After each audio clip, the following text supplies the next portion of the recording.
Alright, in this video, I'm going to cover a few things, technical indications that would have signaled that we are at top. I'm making this video for myself predominantly so that I can learn and build and organize strategies so that we can trade, so that I can trade. So as you can see, we're on the 5-minute chart. What I would do though is I would probably have started this one on the 1 hour, the 4-hour chart. This is just a GTC. I got it from a crypto finder. So I was trading it the other day, February 2nd or February 1st, in this range. And yes, I believe I shorted this right here on the 1-hour chart. This one right here.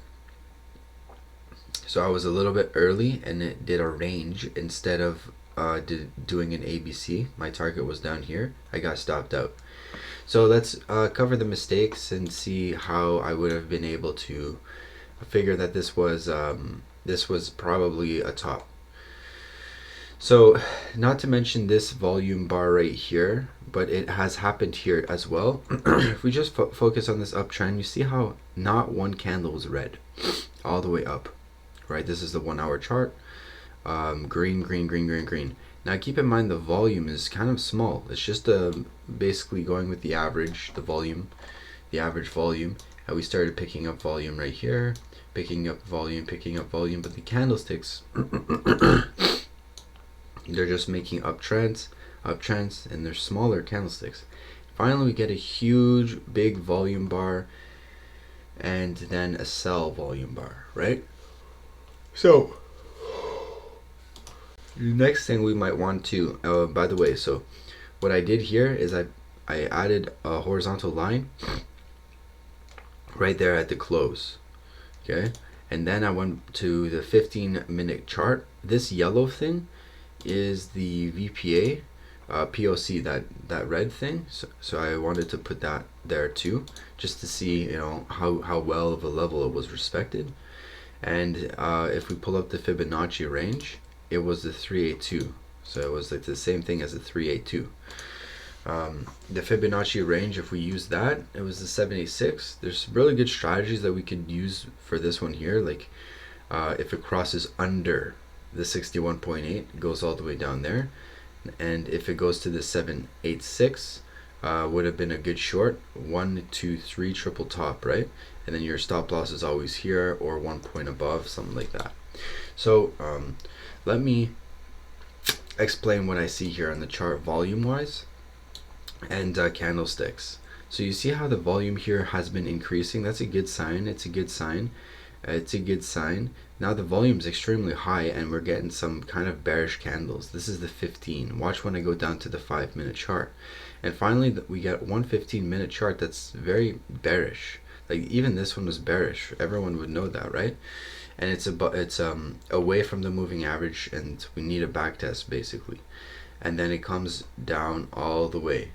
Now knowing that this is the end of the range, I would probably add this one too, and you can see that it was a support here, it was a support here, it was a resistance here. When support becomes resistance becomes support, or support becomes resistance, right? So then it started ranging for about like 21 day, almost a full day, at the top here with some decent volume, and finally they capitulated downwards. But what I wanted to talk about is the 5-minute chart, and see how our 1-hour horizontal line actually lines up with the 4-hour as well. It's the same exact one. So it was very harmonious time frame. Now if I go to the 30-minute, it was also harmonious there too. So it was a very good level to be watching. Now let me take a look at the 5-minute chart and see, you know, some more details of you know, the best level to be looking at, or what happened in the smaller time frame. So the volume was good, and then we got one huge candle upwards, right, with a lot of volume. And a little bit of selling. Then we had indecision. We didn't have much volume. Still above average, way above average. Lots of buyers still.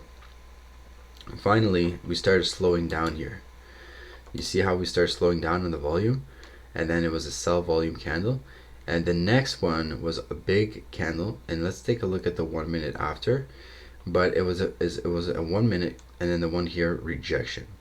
And this same level of the 1 hour chart, right? That was the last 5 minute candle where they tried to go upwards and then they just banged all the way downwards. And I wonder if it was the last minute, because in real time I want to be able to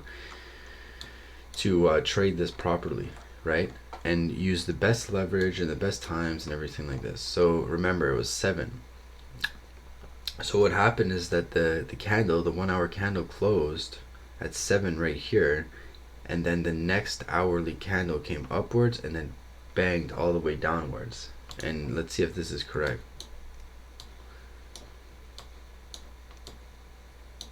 So this one right here banged all the way upwards and then down.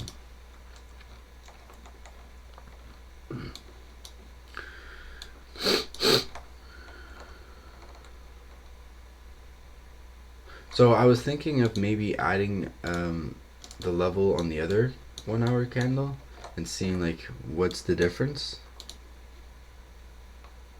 It looks the same, but if you go down to a minute, it could be a little bit different. No, it's the same level. Okay.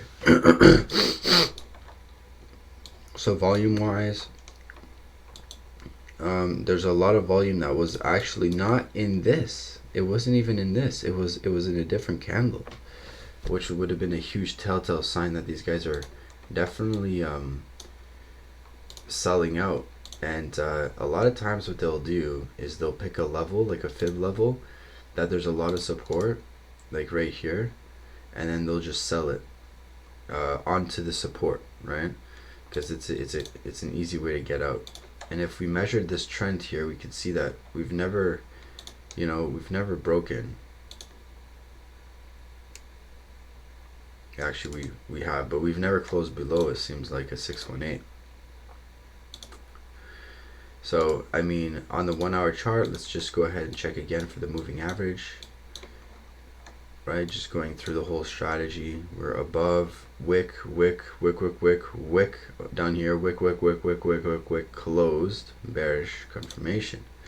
Same thing on the 15 minute, right? Basically, these are really good moving averages to keep up on your chart. Look at that wick. They're the 8 and then the 21. On the 5 minute chart, go with the trend, right? So this one's not the most perfect time frame to be using, but the 15 is pretty good. So last but not least, I don't have the MACD and the RSI on. I don't know if I want to add it either, but it would basically look like that, you know. So yeah, I hope you guys like this video, and peace.